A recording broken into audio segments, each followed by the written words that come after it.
All right, folks, what is going on? This is episode 287 of the First and Frame Rate Show. I am VF Baller. Over here, I talk about Atlanta Falcons football and Georgia Southern football, but today it's going to be a different episode. This is going to be way out of the normal what I normally do over here because I'm going to actually be talking about another team, and I'm going to give you my thoughts on this said topic. If you see the topic already, we're going to talk about the LA Rams getting the Lombardi trophy. They won the Super Bowl. If you haven't watched it, 23-20, the LA Rams beat the Cincinnati Bengals.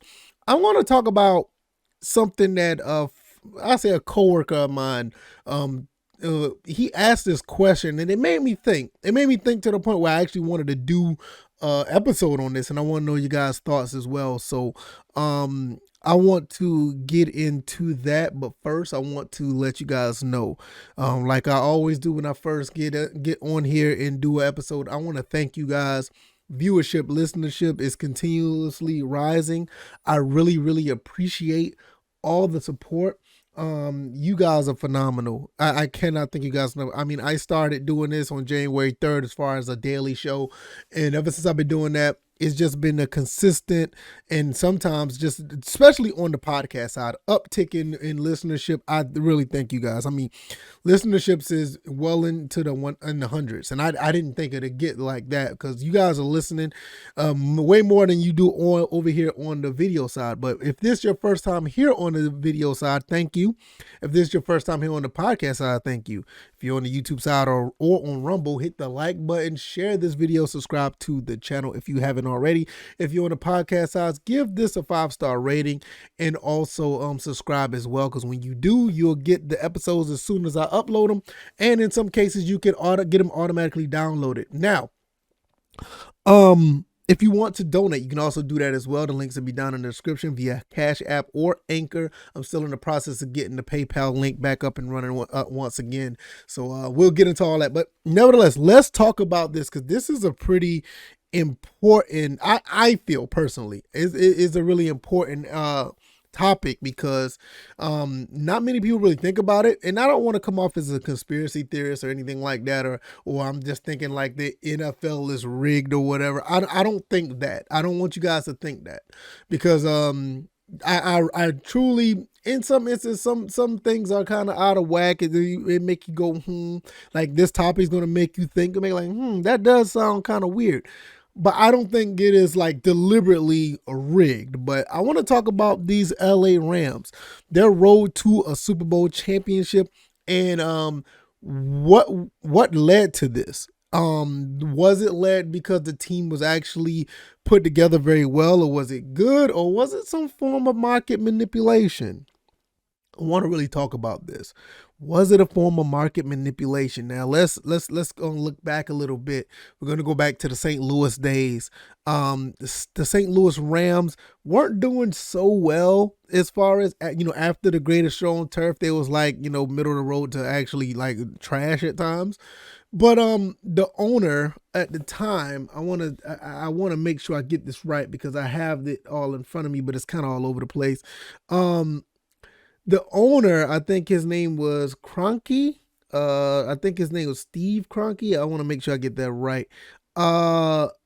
He wanted to move the team back to LA back in as early as 2013. And there's a real big issue with this because St. Louis felt like they were kind of hosed in this whole situation. There were times where they thought that they was going to keep the team in St. Louis. I'm sorry, his name was Stan Kroenke. Stan Kroenke, not Steve. Stan Kroenke. I'll stand corrected. They thought they were going to keep the team. There was a lot of issues that was going on within them keeping the team, but the interest of moving to LA was like huge, and the NFL had something to do with that. Everybody knew that the NFL wanted to have a market into the LA market once again. I guess that sounds wrong. They wanted some fortification in the LA market. That's where they wanted to go. And this has been something that's been known for years. And since 2013, people around the NFL kind of knew as early that they wanted them to move back to LA. I mean, the LA market is like, I think it's like number 5 or number 3 in the entire country. The NFL want that part of the market. Obviously, a lot of televisions, a lot of money is out of there. People, they felt like a lot of people wanted to, will go watch football if it's out there. So I don't know too much about the LA Chargers situation, but the Rams is really, really interesting. So, um, they really wanted to get this done, but at the same time, they felt like something had to be more than that. It didn't just have to have the Rams in that market and just sit in that market, because it's really easy to get in that market and just sit there. They wanted a prominent team to be in that market, a recognizable team in that market, and a market that will be able to get more of a buzz if they are a winning franchise in that market. So this is where I come in and start thinking about things, because that all that right there is a known fact. Everybody knew that the NFL wanted to go, they wanted a team back in the LA market. Now this is where I come in, and a coworker of mine was talking about this. He said, "Do you think that the NFL wanted the LA Rams to win a Super Bowl for them to be prevalent and respected and recognized as a top team in the LA market?" And I started to think about this. I was like, I don't know. That sounds kind of crazy, or whatever the case may be. Then I started thinking about this. And then I was like, wait a minute. This kind of, something about this kind of, my coworker might be on to something. Because I look at it like this. The team wasn't all that good when they left St. Louis to go to the LA Rams. When they moved to LA. They weren't all that good. But you mean to tell me, in a short amount of time, from the time they moved to LA in 2016, and they turn right back around and end up being NFC champs in 2 years? Think about that for a second. And I'm not saying that nobody's throwing games or whatever the case may be, but I feel like the Rams were put in a situation to get prominent players, to put them in position to be really good. You look at around the 2008 season, in that offseason, they get Marcus Peters. They turn around and move Robert Quinn and Algo Ogletree. They get Pro Bowler, at the time, 5-time Pro Bowler, Aqib Talib. They end up getting Ndamukong Suh.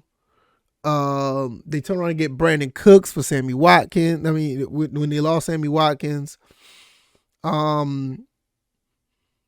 they get Cooks and then Todd Gurley. They give him a 5-year extension. Also they turn around and get Aaron Donald. They re-sign, sign him to a 6-year contract after Aaron Donald been holding out. I thought about this for a second. They made a lot of moves, and I'm like thinking like, okay, how did this happen this way?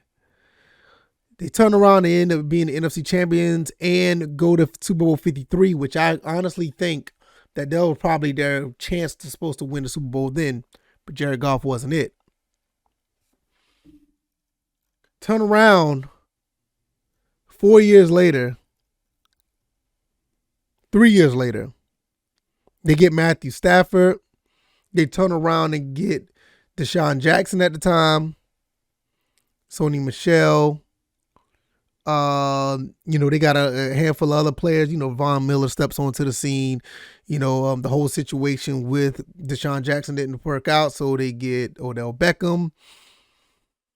I'm looking at this and I'm like, I already said they got Matthew Stafford. In all these trades, they gave up all these first round picks to get all of these players for the most part. I think Jalen Ramsey was a part of a trade at one point. I mean, I just sit back and think about it. They end up getting a Super Bowl within the next 5 years, going there twice in 5 years. Now I'm looking at this like, is it a situation where they wanted this market together, or they wanted this market to be prominent? And this is one way to do it, to make sure that the Rams are in position to win a Super Bowl. And to me, I think it's something to think about, because I'm sitting here just thinking, I'm like, well, damn, y'all didn't do anything from 2000. Well, I'll say 2004, because they went to the Super Bowl with, and they lost against the Patriots in 2004, I think. So from 2004 to 2016, y'all did nothing, and is already behind the scenes saying that y'all wanted to move. And I'm going to get into that. What happened, because St. Louis got a $790 million settlement because St. Louis filed a lawsuit against the Rams. Let me tell you about this. This 2017 lawsuit filed on the behalf of, and I have this link down in the description, and it's at the bottom of the article. In 2017, the lawsuit was filed on behalf of the St. Louis County, and the St. Louis Regional Convention and Sports Complex Authority said Stan Kroenke, which is the owner, and other team officials and the league knew as early as 2013 that the Rams planned to relocate, but lied in denying it. The lawsuit said that the league ignored its own relocation guidelines in allowing the move. The Rams, Kroenke, and said the other guidelines are ironclad, and the league had the right to approve the move, that it was clearly in the interest of the NFL and the owners of the 32 teams. Now, I totally believe all of this. That's my gut feeling. I can't say that it's true, but I believe that this actually happened, and that's one of the reasons why they probably settled. I believe that this happened. I believe that they wanted to move to LA, get that big market, and put these guys in a position to be not necessarily Super Bowl champs, but put them in a position to compete for a Super Bowl title year in and year out. There's no other team. Everybody say, oh, the Rams went all in. They went all in for a title, or whatever the case may be. To me, this don't make much sense to me. And I'm going to tell you why. I don't know no coach. Maybe I'm wrong. Maybe the GM was on it as well. I don't know no coach as early as 30 years old wants to put himself in a situation to try to win a Super Bowl real quick and have nothing to show for in the back end, because I don't think they get a first round pick until like 2028. Maybe I'm wrong. I don't know. It just doesn't seem right that if you want to carry a legacy for yourself, you just go all in for one Super Bowl title. What if you don't make it? Like, what if you have a situation where it was a Super Bowl 53 and you lose to the Patriots, where you just continue to ship off first round picks until you get the players that you want? I mean, to me, the more I thought about this, I'm like, well, is this all just a part of a ploy to get these guys prominent as a legit elite football team in the LA market? Like I said, I'm not thinking that it's the situation where they're just throwing games and they're or anything like that, or the NFL. I don't think it's rigged, but I do think the NFL wanted the LA market to be this prominent, and they was willing to go this far to do it. I do believe that. Now, I also believe, in my opinion, I feel like they doubled down and tried to get the LA Chargers into the fold as well, just by having them over there in the LA market, just to have another team there. Because the thing is, you can't tell me that a market in the LA market that really, let's be honest, the LA market never was really that good for football. That's why the Raiders kept leaving. That's why the Rams left one time already back in 95 or something like that. That's why they never, and it never really took off like they thought it would. That's why you had all these teams moving back and forth. But at this point, the LA market was just too huge, and they wanted to bring that football, they wanted to bring football there, and that's what they did.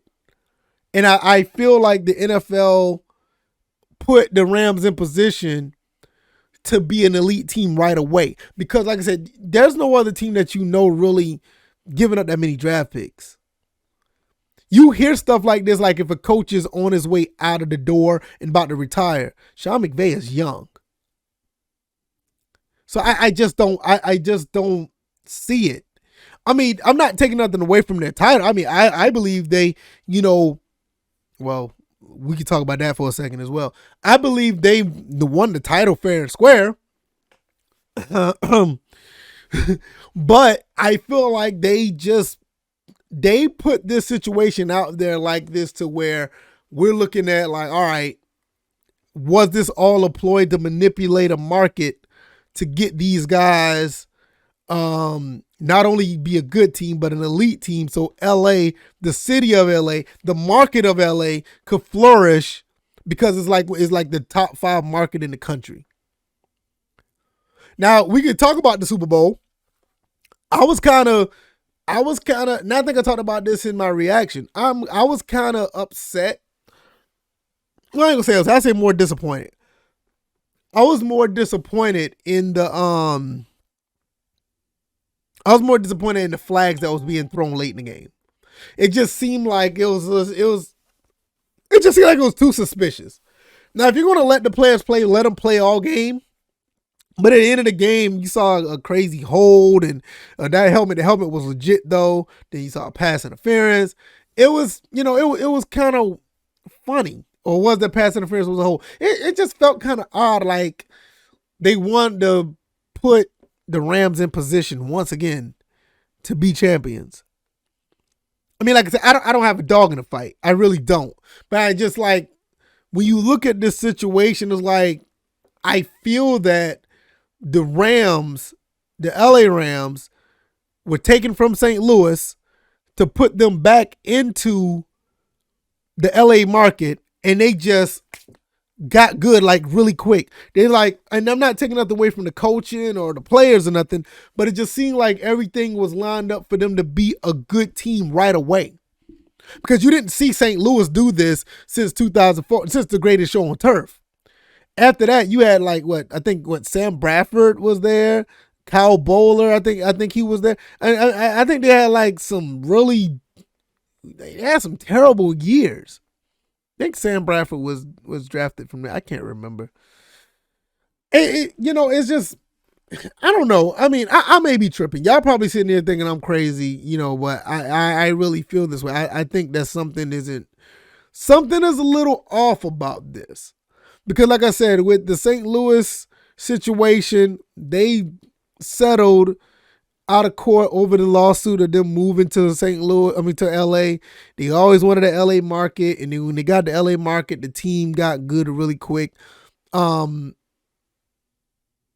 not sure if that was like I said, I'm not sure if this was like Sean McVay's philosophy when he got the job. Like, look, when I get here, I want to give some draft picks away and get a bunch of players. I don't know what kind of coaching philosophy is that. I mean, maybe it is. I just don't know. But it just sounds kind of odd because you don't hear. You kind of hear stuff like this in basketball, not much in football. But what they did, I mean, it worked. They ended up winning the Super Bowl.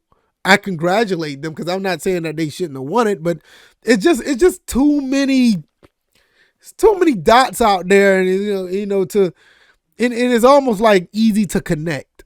I don't know. Maybe I'm tripping. What you guys think? Unfortunately, I don't have much of Georgia Southern football to talk about or Atlanta Falcons football. I do plan on talking more Georgia Southern football in the next episode. I will say this, and I'm about to close. I think this pretty much concludes the episode. Let me know what you guys think about this LA Rams situation. Am I tripping? Am I the only one that sees this? Am I the only one that sees this? Am I crazy? Because I feel like I think they manipulated the market to make LA a prominent market for the NFL. I truly, my gut feeling after my coworker told me that he asked me a simple question, and the more I thought about it, I just thought about this.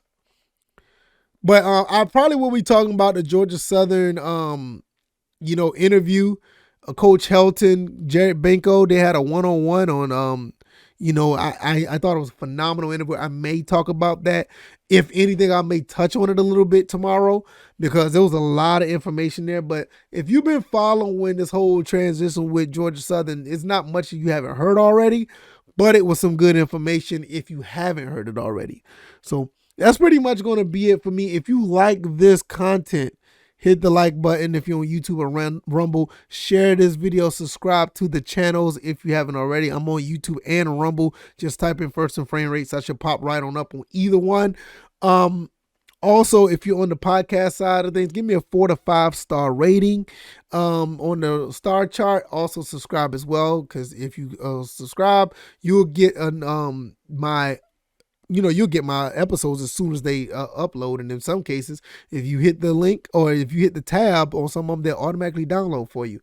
Also, if you want to donate, hit the link down in the description on the Cash app or the Anchor app. Like I said, I'm still working on the PayPal side of things.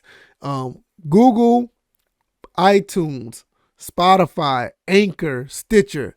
I'm over there on the podcast side of things. If you're curious, you don't want to watch all the time. If you don't know, hey, I can listen to this on the go on my podcast app. Yes, you can. Just go ahead and do that, and you can listen here. Just let me know what you guys think. I'm going to get up out of here. I will be talking more Georgia Southern, more Atlanta Falcons football throughout the week. You guys enjoy the rest of your Wednesday. You guys be easy. You guys be blessed. Peace.